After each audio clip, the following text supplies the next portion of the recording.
By Solomon Mondlane. Swati Newsweek, May 8, 2026. I am writing as a Mozambican who has lived, studied, and worked in 3 countries, Mozambique, Swaziland, and South Africa.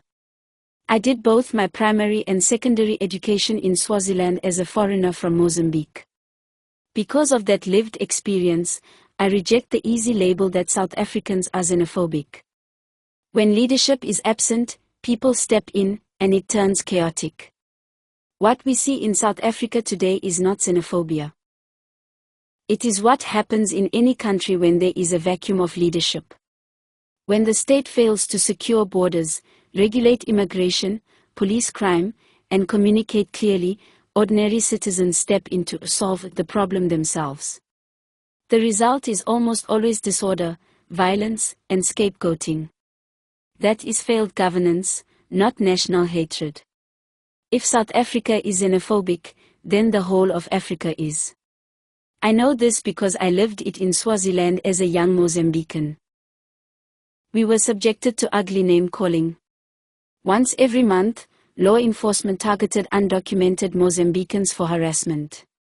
People were forcefully removed from their rented apartments, loaded into police trucks like firewood, and deported. Some Mozambicans were recruited to work in sugarcane fields by citizens. At the end of the month, those same employers would call law enforcement. The workers were arrested and deported without their salaries. Refugee camps were created for both South Africans and Mozambicans, but in separate communities. The state decided who belonged where. But because Swazis were doing it, nobody called it xenophobia. There were no global headlines about Swazi xenophobia. It was treated as immigration enforcement. Mozambique is doing the same. In Mozambique, foreigners coming to visit are subjected to roadblocks, or what President Venancio Mondlane once described as slavery toll gates. Law enforcement demands bribes everywhere a foreigner goes within the country. By the time they arrive at their destination, they are left with nothing.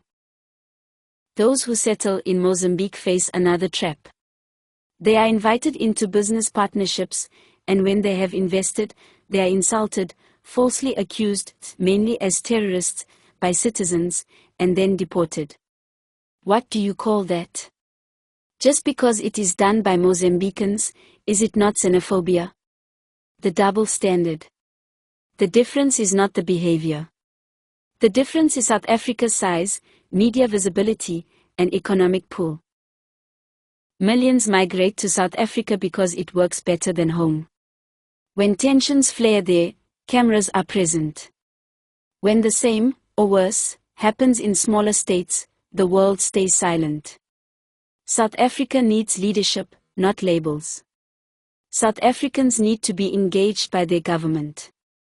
That means the government should start leading from outside the walls of Parliament. Secure the borders.